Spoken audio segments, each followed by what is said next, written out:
I've just come out of seeing Ross McElwee's remake, and it's a fucking masterpiece. I cried buckets. He's fucking made a masterpiece here. I think this is even better than Sherman's March. It's such a sad and beautiful movie, and I needed to see it, and I think that everybody does.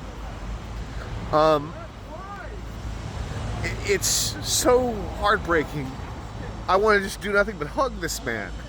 The level of quiet dignity he maintains when his son dies of a fentanyl overdose, when he realizes that he wishes he could have done more to save his son's life, and all the while, in that gentle southern way, Ross McElwee just narrates this movie, and he does everything he can to not judge, but to love.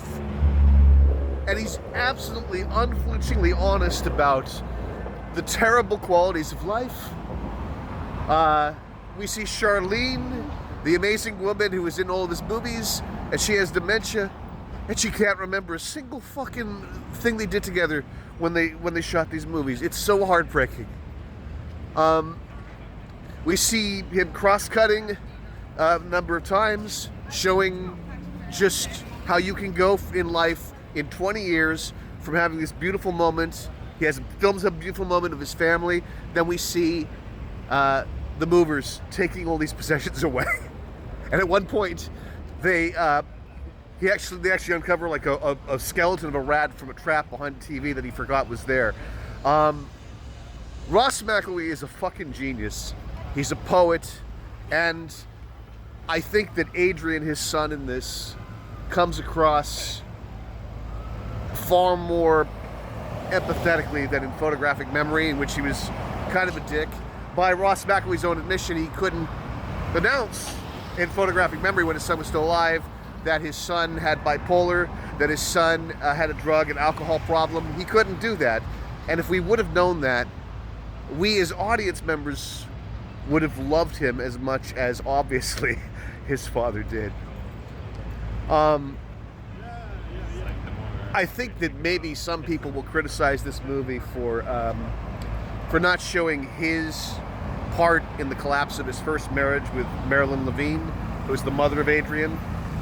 But I don't think it really matters all that much, because this is the movie that Ross McElwee has been working towards all of his fucking life. And you don't have to see all of his other movies, but you really should fucking see this while it's still playing in a theater, while you still can, because it's a reminder of the fragility of life. It's a reminder. I'm just fucking crying, man. And I'm crying because I saw this movie after I had a major unsettling moment, a major life moment in my life, and I wanted to be as honest as him in offering my particular thoughts. You should see this movie. It is one of the best films of the 2020s. It is, I mean, if it's causing this reaction for me, and I've seen tons of movies, then, yeah. Ross McElwee has created a fucking masterpiece with this movie, and you need to see this to remind yourself of the preciousness of life. And, Ross McElwee, this is probably his last movie, but if you ever run into this fucking video, I don't know if you read your own press, but thank you. And I also want to thank you 15 years ago for taking the time to talk with me. What you've done with your films is just an incredible fucking endeavor. I think that Ross McElwee's movies are as important as Michael Apted's Up films in the documentary genre. And I'm glad I saw this movie on the big screen, and I'm glad that I cried like this, because it reminds me why it is so important to live while you still can. That's the power of fucking cinema. Oh man.